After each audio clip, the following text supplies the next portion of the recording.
Hey, come see us on tour in Los Angeles, Dallas, Texas, Austin, Baltimore, Atlantic City, Cohoes, New York, and Providence, Rhode Island. Get your tickets at jimmydore.com. That's where they're the most affordable. And we have special guest, Kurt Weldon, former American politician, congressman, educator who served as a Republican representing Pennsylvania's 7th District of the United States House of Representatives from 1987 to 2007.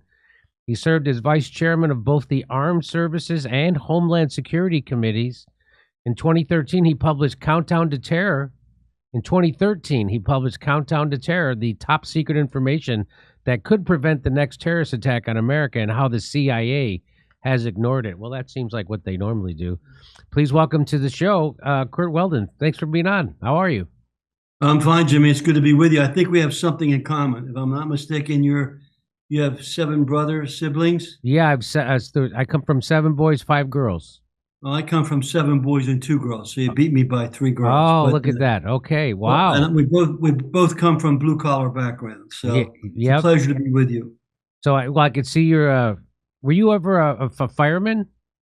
Oh, I was a firefighter, fire chief my whole life. My whole focus on this is not as a politician, it's a firefighter. I organized and represented all the firefighters in the country. I've been in all 50 states. I've been to most of our disasters the day after, and I organized the fire caucus in the Congress. So my top priority are the firefighters. That's my life. Okay, well, we're going through it out here in LA right now. And, I know you are. I'm working with your. In fact, I just did a letter that I sent over to Susie Wiles in the White House with an invitation from the LA city chief, the county chief, the California State Fire Chiefs Association, Jeff Messon. They're all friends of mine. I was the keynote speaker there in LA last year to the California fire chiefs. There were 600 of them there. And I've been out to California on most of your disasters. So I gave them a list of the top leaders, not the politicians, because I don't want them, I want them focused on the firefighters. And they gave actually the list, and they gave locations where Trump should visit on Friday. So hopefully that's going to take place this Friday. Oh, okay. Well, fantastic. I live right down the street in Pasadena for years, right from the fire almost got my old house in Pasadena. And anyway, so I didn't know that. I was out there at Simi Valley. My first trip out there was Elton Gallegly was the former mayor of Simi Valley and a politician with me. And I came out and spent 3 days in Simi Valley when they had the bad forest fires. I've probably been to 10 wildland fires in California, Oregon, Montana, Colorado, over the time of my career and when I was in Congress. And so for me, this is all reality, and this never should have happened. If they would have listened to the firefighters in your state, none of this would have occurred. None of it. So now my critique of it was, Gavin Newsom just 2 years ago was on video talking about the threats of climate change and how it's going to add to wildfires. And then his solution was to put more money into green energy, not into firefighting, which seemed completely backwards. And then, of course, we have a Department of Water and Power chief who makes $750,000 a year, if you can believe it, drained the reservoir above Pacific Palisades of 117 million gallons of water. So it was empty during fire season when they knew weeks ahead of time that this was coming. And also there was 100 fire trucks that were in the shop for repair at this time. I mean, it's just one, and then they were cutting the budget, right? 17. I called for the mayor to resign because she cut the firefighters' budget, and that was according to her own fire chief, who came out publicly a week ago and said that. And that's the problem. The firefighters in America are older than the country. They were formed 40 years before the country was formed in 1736. They're the backbone of every community. There are 50,000 stations, 30,000 departments. Most of them are volunteers. In your state, most of them are paid. And they're great people. They do great work. But we don't listen to them. The government puts bureaucrats in charge of managing forests and wildlands, and they don't have a clue. And so they allow vegetation to grow. Then we've not given them the technology. We should have had satellite use for forest fires 20 years ago when I was in Congress, and the military wouldn't allow our satellites to be used because they can detect heat just like we do rocket engines. When a rocket takes off from Iran or from Russia, that same technology is now being used for fires. But there are a ton of technologies. that could help the firefighters in California that weren't used. And you pointed out diversion of water, the priority of these university-based think tanks over the practicalities of the people who have to respond to these disasters. Now your people are seeing it in reality. They're seeing what the result is. And I consider myself a conservationist. When I taught school, I taught environmental education for 2 years. That's not what we're seeing in California. We're seeing destruction caused by bad policy. Okay, well, so you'll it's certainly not it's not the fault of the firefighters. It's the fault of the policies coming from the bureaucrats. And that's part of what I've been doing. I put together a platform. I briefed Joe Biden's White House staff 2 years ago. They ignored me. I briefed it to Trump's people in August. I'm calling for the first ever White House conference on firefighters and EMS to be held in the first quarter of this year. And I want the president to announce 7 presidential task forces that will deal with the prime issues that firefighters have in all 50 states. And the fire service is behind all of this. And those task forces will allow us to finally give the fire service the ability to handle disasters that we ask them to respond to every day. And I'm not some person sitting in an office. I've been out on fires. 50 years ago, this week, I was a deputy chief of the largest fire in America. 2 ships collided in my hometown and killed 28 people. I wrote a book about it called The Corinthos Disaster, and I testified before Congress on maritime fire safety. So I'm not somebody doing this for politics. It's a part of who I am. But your firefighters, especially in California, have been leaders for our country, and here they are handicapped, bootstrapped, going to hydrants that are empty, water supply systems that aren't there. Those people should be fired, should be held accountable for that. All those homes that were lost never should have occurred. And we would have allowed the firefighters, not the bureaucrats, not the political appointees, the firefighters to make decisions and the recommendations. None of this would have happened. I agree with you. It's, they're trying, people in the media, the apologists for the Democratic Party, because California is a one-party state, or a supermajority Democrat with a Democratic governor. And so people are just, from late night talk show hosts to the local news to the newspaper, they're all making excuses like, oh no, it's just normal that the fire hydrants don't have water in them. It's normal that the fire hydrants are broken. People. Jimmy, they have no clue. They've never been on the end of an 1.5 or 2.5 inch nozzle. They don't know what it's like to go into a burning building. They have no clue about what really happens. If they would talk to the firefighters themselves, not the pencil-pushing bureaucrats appointed by politicians. And look, I'm equally critical of both parties. My best friends in Congress, a lot of them were Democrats. When I came out to your state, I was with your Democrats when I toured the state for your disasters. But we've not allowed them to take the lead. I'll give you an example, Jimmy. My first term in Congress, I'm in the Longworth building across the street from the Capitol in Washington, 7 stories high. The Speaker's office caught on fire. I'm a Republican, he's a Democrat. I went up, I got down on my hands and knees, crawled in to make sure all the staff were out. It was 7 o'clock at night. I called for my staffer to bring me the portable fire extinguishers. He brought 5. 3 of them weren't charged. I said, give me the 1.5 pre-connect. He said, there is no hose in the hose station. I came out and people running through the hallways, and the cops, the Capitol Hill police officers were yelling, fire, get out. I said to him, where's the alarm system? And the Capitol Hill police officer said to me, Congressman, there is no alarm system in the building. Now, this is the capital of the United States, 6 office buildings housing 535 members of Congress from both parties, working in buildings that were fire traps. Fire traps.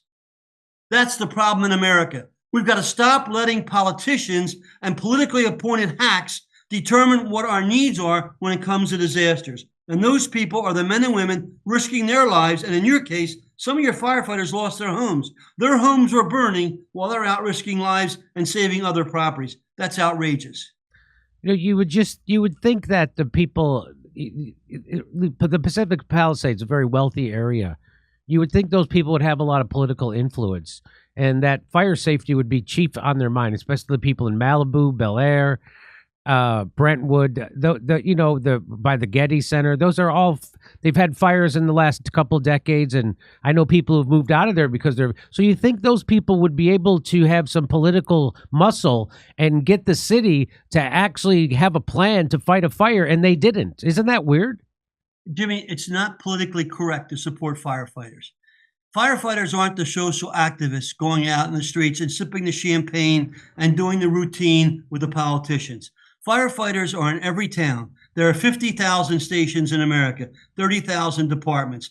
They don't just fight the fires. You got a car accident, they're going to come and rescue you. They don't ask you first whether you're gay or lesbian or African American or an immigrant. They're going to risk their life to save yours. We've not given them the support they need. And you know what? They're not the people that go out and raise the signs up and demand the nonprofits. We've taken them for granted. And the wealthiest people in America, they're the ones that should feel the worst about this. And I'll debate any one of them on national TV about the fire service. I know it. I've been there. I was one. I am one. And I know the good people of your state, they're some of the best in the country. So you think we could fix our fire preparedness here in California? We can. We can fix it nationwide. It's not just in California. We saw it in North Carolina where they had the hurricanes. FEMA was out asking if they had Trump signs, don't service that home. I mean, that is absolutely outrageous. New York, 9/11. They covered up some of the intelligence that I witnessed as the vice chairman of the Defense Committee to protect the reputations of the deep state that didn't want it known to the American people that they had screwed up. I know it, and I'll take a polygraph on what I know. They don't want me to tell the story, but I'm going to tell the story. In every major incident in America, the firefighters do their jobs, they risk their lives. And they do it because that's a part of who they are. They're not driven by power nor money. The problem is we in America have taken them for granted.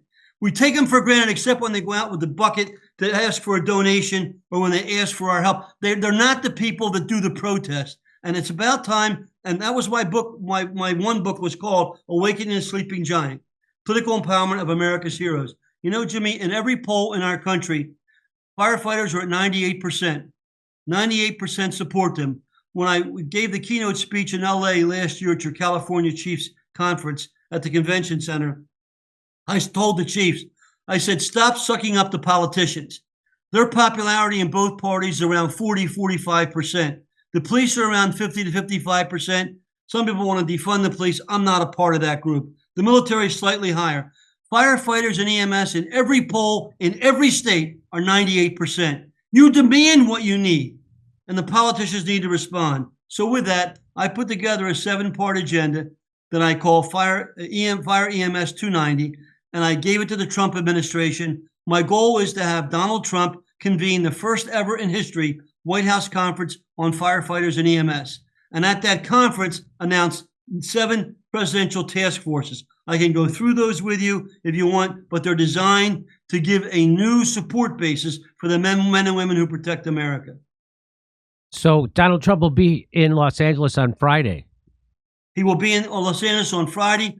Your Chiefs, your California Chiefs, the executive director is a friend of mine, gave me a list of who should be invited. They're all fire leaders. I gave it to the White House, and they gave me locations of where Donald Trump should go. They're going to tell Donald Trump what I'm telling you, because I know them and they know me. The message is clear. The problem is our politicians don't listen.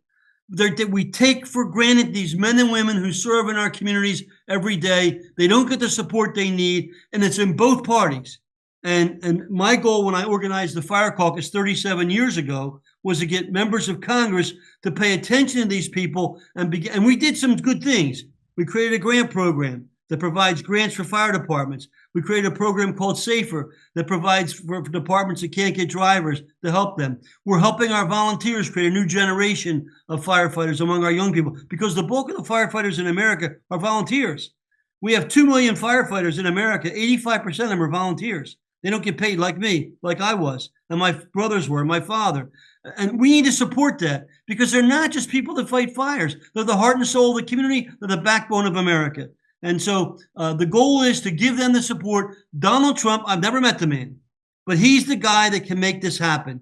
He's the guy that can turn it around. And the first way to do that is to have a White House conference, the first ever, not on some social engineering issue, not on some social, but on the men and women who for 290 years, 40 years older than America, have been protecting our towns. And hopefully he's going to do that in the first quarter of this year. Hopefully he'll announce it in LA this Friday.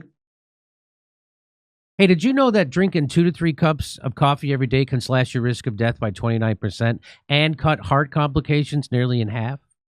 But none of that matters if your coffee tastes like it's all syrup and no substance, courtesy of your local Starbucks.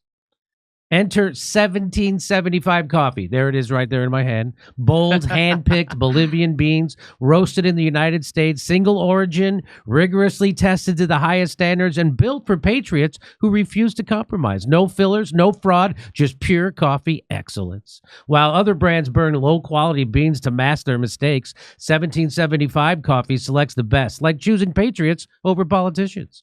It's coffee that boosts your metabolism, protects your heart, and keeps you sharper than a late-night Trump tweet.